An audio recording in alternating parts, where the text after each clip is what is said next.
नमस्कार साथियों, मैं अविनाश दास रेशनल कबीर यूट्यूब चैनल में आप सबका हार्दिक स्वागत करता हूं। साथियों, चैनल को सब्सक्राइब ना किए हों तो सब्सक्राइब जरूर करें।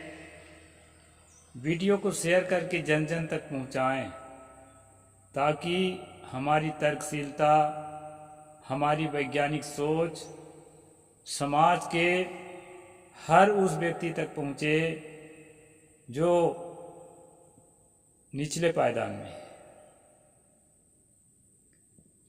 साथियों, एक विषय को लेकर बहुत दिन बाद आज आया हूं आपके सामने। काफ़ी दिन से मैंने कोई वीडियो नहीं बनाया। ऐसा समय ही आता है कि मैं समय नहीं निकाल पाता, क्षमा करेंगे। और इस वीडियो को ज़रूर आप जन जन तक पहुंचाने में मेरा मदद करेंगे।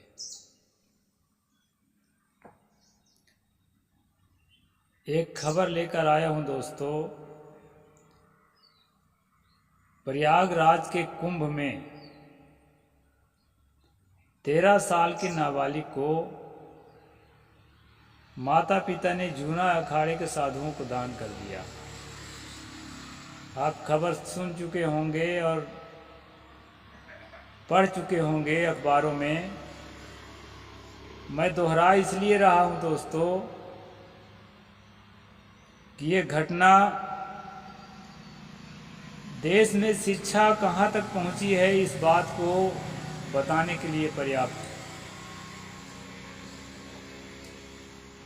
साथियों, हमारा कबीर पंथ अभी बहुत पीछे है। कल मैं एक बाबा कबीरपंथी साहिब का प्रवचन सुन रहा था। उसने अपने प्रवचन में एक उदाहरण दिया कि वो एक 10वीं पास लड़के से पूछ रहे थे, तुम्हारा धर्म क्या है, तुम्हारी गोत्र क्या है, तुम्हारा वर्ण क्या है, तुम्हारी संस्कृति क्या है। तो वो लड़का कुछ नहीं बता सका। तो वो महात्मा अपना उद्गार रख रहे थे कि उससे उनको बहुत तकलीफ हुई, क्योंकि लड़का हिंदू था और वे नहीं बता पाया कि मैं हिंदू हूं। लेकिन उन महात्मा के प्रवचन से मुझे तकलीफ हुई, क्योंकि दोस्तों आज से कम 25 साल पहले मैं जंगल जंगल पिछड़े क्षेत्रों में घूमा। बुढ़ों से बुढ़ियों से ये पूछता था कि आप लोग हिंदू हैं कि ईसाई हैं कि मुसलमान हैं, तो वो कुछ नहीं जानते थे। साथियों, आदमी हिंदू मुसलमान ईसाई नहीं होता, ये सब चीज़ उन पर थोपा जाता है, हम लोगों के ऊपर थोपा गया है। इस बात को हमें बारीकी से समझना चाहिए। समाज द्वारा, पड़ोसियों द्वारा, परिवार द्वारा, संस्कृति द्वारा इस तरह की बातें हमारे दिमाग में थोपी जाती है। और मैं अलर्ट इसलिए कर रहा हूं, इस्लामिक देशों में इस्लाम का जो आतंक है वो किसी से छिपा नहीं है। साथियों, ऐसा इसलिए हुआ कि उन्होंने धर्म की रास्ता पकड़ी, धर्म को सर्वोपरि माना। और मानना गलत नहीं था, लेकिन धर्म को देख भी तो लेते हो कि सही में सर्वोपरि है कि नहीं। जिस चीज को वो धर्म मान रहे थे, उस धर्म के रक्षा के लिए, उस धर्म के बढ़ोतरी के लिए अपनी जान को हथेली में रख करके और दूसरों को अपने में मिलाने के लिए दौड़ पड़े। और यही हाल यदि आपने अपने आप को हिंदू मान लिया, तो जो पिछड़ापन, जो गरीबी, जो बेरोजगारी आज पाकिस्तान झेल रहा है, वो दिन दूर नहीं है कि भारत भी झेल सकता है। दोस्तों, डेमोक्रेसी का महत्व समझिए। अभी मैंने फिर सुना है कि उस बच्ची को, जिसको 13 साल की अवस्था के बच्ची को जूना अखाड़े के साधुओं को दान कर दिया गया था, कुछ समझदार साथियों ने प्रयास किया, कुछ महामानवों ने प्रयास किया, उस पर याचिका दायर किया और उन बाबाओं के चंगुल से बाहर किए उस बच्ची को।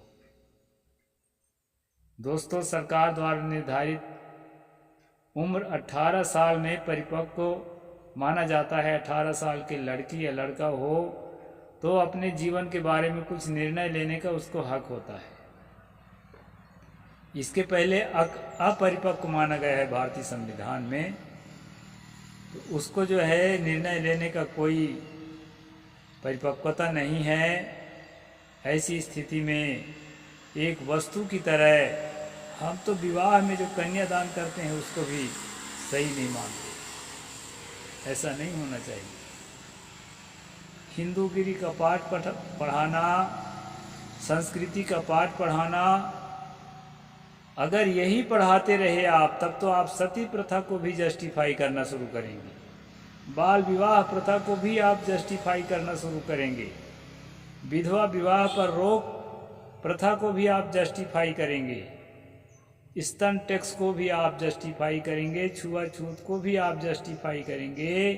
जन्मना ब्राह्मण की श्रेष्ठता को भी आप जस्टिफाई करेंगे, क्योंकि ये सारी बातें धर्म के अंग हैं। साथियों, सबसे बड़ा धर्म, यदि धर्म अच्छी चीज है तो वो है आदमी के मानवीय संवेदना। जिसके अंदर मानवीय संवेदना जागृत होती है वो जानता है कि मैं गलत कर रहा हूँ कि अच्छा कर रहा हूँ, ऐसा करूँ कि ना करूँ। मानवीय संवेदना के साथ साथ दया करुणा के साथ साथ उसके अंदर तर्कशीलता और सत्यनिष्ठा भी होनी चाहिए। सत्य असत्य को परखने की क्षमता भी होनी चाहिए। निश्चित रूप से जिस परिवार ने अपनी बेटी को साधुओं को दान किया वह एक गरीब परिवार हो सकता है, मध्यम वर्गीय परिवार हो सकता है, फ्लाइट पर उड़ने वाला परिवार नहीं होगा। विदेशों से धन कमाने वाला परिवार नहीं होगा, और जो है लग्जरी लाइफ जीने वाला परिवार नहीं होगा। ऐसे परिवार के लोग साधु को अपने बच्चे को दान नहीं कर सकते, क्योंकि मैं स्वयं एक साधक हूं तो जानता हूं साधु का जीवन कितना कठिन होता है। खासकर बैरागी साधु, जो फक्कर साधु हैं, बड़े बड़े मठों में जो मलाई काटते हैं ना, मैं उनकी बात नहीं कर रहा हूं। जो वास्तव में साधना करते हैं उनका जीवन कैसा होता है वो स्वयं जानते हैं। सत्य पर आश्रित होकर कैसे जिया जा सकता है वो स्वयं जानते हैं। कितनी कठिनाइयाँ आती है वो स्वयं जान सकते हैं। और ऐसे में किसी नाबालिग लड़की को, वो भी नौजवान साधु, दान में लेता है, उसकी मानसिकता को आप जान सकते हैं कि वो किस मानसिकता से दान ले रहा है। साथियों,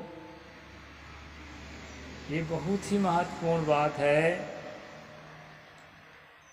अशिक्षा के कारण, गरीबी के कारण बच्चे को ना पाल पाना, ना पढ़ा पाना, उसके फ्यूचर के लिए कोई व्यवस्था ना कर पाना। चलो कुछ नहीं तो साधुए हो जाए, कम से कम कहीं पल बढ़ जाए और अपना जिए। हत्या करके तो नहीं फेंक सकते अपने बच्चे को। कहीं जीवित रहेगा तो कम से कम एक नज़र का भी देख लेंगे। इस भाव से भी दान कर देते हैं। और इस भाव से भी दान कर, मैं कहता था कि फ्लाइट में उड़ने वाला परिवार वो नहीं होगा। ये हो भी सकता है, कभी ऐसा भी हो सकता है, लेकिन उसकी बुद्धि का जो स्तर है वो परिपक्व नहीं हो सकता है। परिपक्व बुद्धि का व्यक्ति अपने बच्चे को कभी भी किसी साधु को तो दान नहीं करेगा, किसी अनाथ आश्रम में भी नहीं डालेगा, गरीबी से पालेगा, लेकिन अपने बच्चे को पालेगा। साथियों, हम किधर जा रहे हैं, इस बात से मैं अलर्ट करने के लिए यह वीडियो बनाया हूँ। जहाँ भी राम राम रटेंगे। अभी मैं कबीर पंथ के सभा में रामा में गया था, जितने वक्ता आए थे प्राय सभी ने राम राम का रट लगवाया, जबकि पूरे कबीर पंथी पारक सिद्धांत के थे। उनके अंदर राम में आदर्श, कृष्ण में आदर्श दिखता है।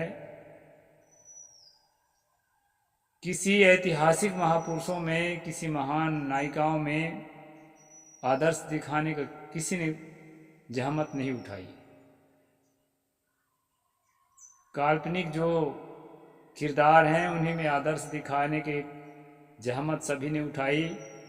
और साथियों, मुझे उनसे नफरत नहीं है, लेकिन एक बात सोचने के लिए मैं विवश हो जाता हूँ कि अगर हम राम राम कृष्ण कृष्ण रटवाएंगे तो कम भक्ति वाला तो हमारे रटाने अनुसार रटेगा, लेकिन ज़्यादा भक्ति वाला क्या करेगा, उनको किताबों में ढूंढेगा। किन किताबों में? उन्हीं किताबों में जहाँ अंध रूढ़ियों को सही बताया गया है, भगवान के मुख से सही साबित किया गया है, जहाँ मानवीय विषमता को, मनुष्यों के बीच की विषमता को सही बताया गया है, भगवान के मुख से उसको साबित किया गया है, उन्हीं किताबों में ढूंढेगा। और उस भगवान को जिसको आदर्श बना चुके हैं, उसके वचनों को, उसके आज्ञाओं को भला वो कैसे टालेगा? मुझे चिंता होती है कि हम किधर जा रहे हैं। अभी पिछले दिनों मुझे देखे थे आप खाली पंडाल में प्रवचन करता हुआ। कबीर पंथी पंडाल ही था वो। खाली में इसलिए कर रहा था कि डुगडुगी बजाने की ड्यूटी मेरी लगा दी गई। सब जानते हैं कि ये तर्कशील व्यक्ति है, पब्लिक आने के पहले समय दे देते हैं, चलो भाई 10 मिनट बोल लो। तो खाली पंडाल को सुनाता हूँ दोस्तों, दूर तक स्पीकर बंधा रहता है, कुछ लोग तो सुन लेते हैं। तो चिंता मुझे इस बात की होती है कि हम किधर जा रहे हैं, देश को किधर लेके जा रहे हैं, किस अंधेरे की ओर लेके जा रहे हैं। पढ़ते तो हैं तमसो मा ज्योतिर्गमय, अंधेरे की ओर नहीं प्रकाश की ओर चलो, और चलते हैं प्रकाश से अंधकार की ओर। जहाँ घोर अंधविश्वास है, जिन भगवानों ने कहा चातुर्वर्णम मया सृष्टम गुण कर्म विभागत सह, कि चारों वर्णों की स्थापना मैंने किया है और उनको गुणों की विभाग भी मैंने किया है, उनके कर्मों के विभाग भी मैंने किया है। जिन भगवानों ने कहा परिचर्यात्मक कर्म शूद्रस्यापि स्वभावजम, शूद्र का स्वभाव ही है कि वो परिचर्यात्मक कर्म करे, और वह जो है अन्यस्य प्रेष्य है, दूसरे के द्वारा प्रेष्य है, अपने इच्छा से सोचने बोलने कुछ करने के हकदार नहीं है। जिन भगवानों ने कहा कि पूजिए विप्रशील गुणहीना शूद्र न गुणगण ज्ञान परवीना, ये भगवान के मुख से निकला है दोस्तों। आप देख लेना अरण्य कांड में कबंध हत्या के प्रसंग। उन भगवानों के प्रति हम श्रद्धा पैदा करके लोगों को रुझान को किधर ले जा रहे हैं, वो तो आखिर उसी किताब में ढूंढेंगे और उस किताब में सारी बातें मिलेगी। अब जब अटल श्रद्धा होती है, गहरी श्रद्धा होती है, तो जैसे अभी 13 साल के बच्ची को नागा साधु को दान कर दिया था, वैसे दोस्तों धर्म के अंधेरे में कुछ नहीं सूझता, परमात्मा की हर बात उसको सही लगती है। और इस बात से उनको डर भी लगता है कि श्रुति स्मृति ममैव आज्ञा यंग उल्लंघ्य वर्तते आज्ञा छेदी मम द्रोही मद भक्तो बिना वैष्णव।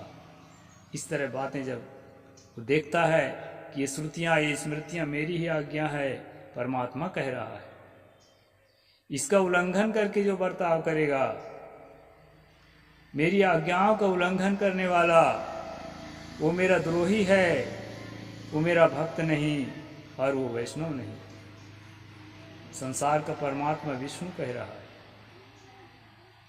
इसलिए साथियों मुझे चिंता होती है देश के लिए। किसी महामानव ने कहा था कि सत्य की ओर चल करके असफल हो जाना भी तुम्हारे लिए श्रेयस्कर होगा, और असत्य के मार्ग में सफल होना भी तुम्हारे लिए श्रेयस्कर नहीं होगा। दोस्तों, आज मेरा जीवन इन्हीं बिंदुओं से गुजर रहा है कि हम अपने पथ से भटक गए हैं। हम जिस रास्ते से चलने का संकल्प लिए थे कि मैं सच्चे पथ का राही हूँ, कह सकता दिन को रात नहीं, ईमान बेच दूँ टुकड़ों में, यह मेरे बस की बात नहीं, अपने संकल्प से कहीं हम विचलित तो नहीं हैं। दोस्तों, अगर कबीर पंथ इसी दिशा में चलता रहा, इसी दिशा में चलता रहा, तो अधिक से अधिक 100 साल लगेंगे।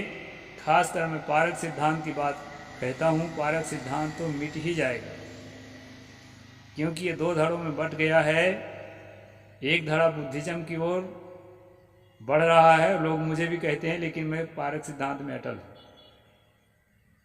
और एक धड़ा जो है हिंदुत्व की ओर बढ़ रहा है, 2 भागों में बट रहा है। और शुद्ध पारक सिद्धांत को, कबीर साहब की मूल विचारधारा को मानने वालों की संख्या घटती चली जा रही है।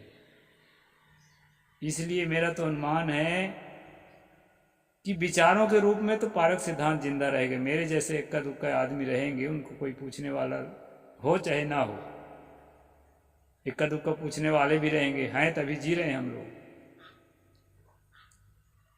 लेकिन दोस्तों, पारक सिद्धांत मिट जाएगा। एक विचारधारा के रूप में जो पारक सिद्धांत है वो समाप्त हो जाएगा, क्योंकि हिंदुत्व की ओर जाएंगे तो संस्कृति के नाम से सारे अंधविश्वासों को आत्मसात करते चलेंगे। अब बुद्धत्व की ओर जाएंगे तो जहां पर कबीर विचार बुद्ध से मेल नहीं खाते हैं,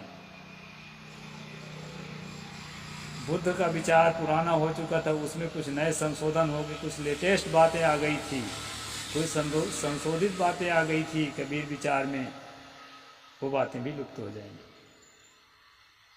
इसलिए मैं इस बात का पैरोकार करता हूँ कि हर विचारधाराएं अपनी जगह पर हों और उन पर विवेचना होती रहे। ऐसा मैं मानता हूँ। दोस्तों, आप लोगों की जो भी राय हो, आप कमेंट बॉक्स में लिख करके मुझे ज़रूर जवाब दें। और ये जो दर्दांत घटना है, दर्दांतक घटना है कि 13 साल की कन्या को, साधुओं को, पुरुष साधुओं को दान में दे दिया, वो इसी अंधभक्ति और अंधश्रद्धा का परिणाम है, गरीबी का परिणाम है, अशिक्षा का परिणाम है। और इस परिणाम से कबीर पंथ के साधकों को, कबीर पंथ के सेवकों को, कबीर पंथ के साधकों को और कबीर पंथ के भक्तों को न गुजरना पड़े, इसके लिए तर्कशीलता को जिंदा रखना है।